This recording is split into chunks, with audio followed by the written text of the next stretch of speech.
kende elfu apar. Piny Kenya counting over 34 million. Sandi almost 40 million.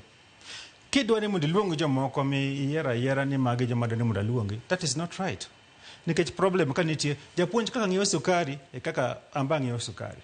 Kaka japuonj ng'iewo chumbi kaka ng'iewo chumbi. Koro kopona dwa yiero jopuonj ema luongo. Kare kora luongi ji te, jo Kenya te. And that is why we are short, what should change the institutions monego bed ni tiyo. Nitiere gimiluongo ni representative democracy. Teneni ayiero mondo dhi wuona. Koro ka joma yiero ni mondo dhi wuonagi, koro awegi, aluongi direct. What happens to the democracy we voted for? It means it negates the vote. Mane watimo. Teneni watemo, we are strangling democracy.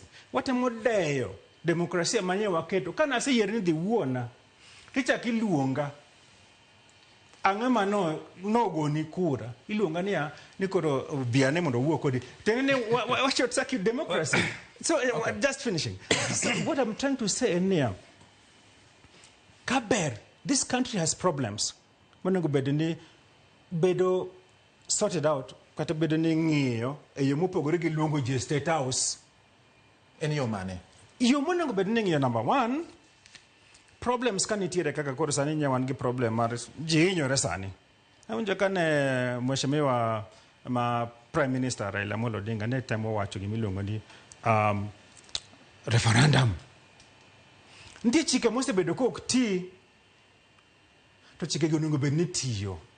Samoro referendum ok nyal losogi, samoro be nyalo losogi. But we must have a national dialogue.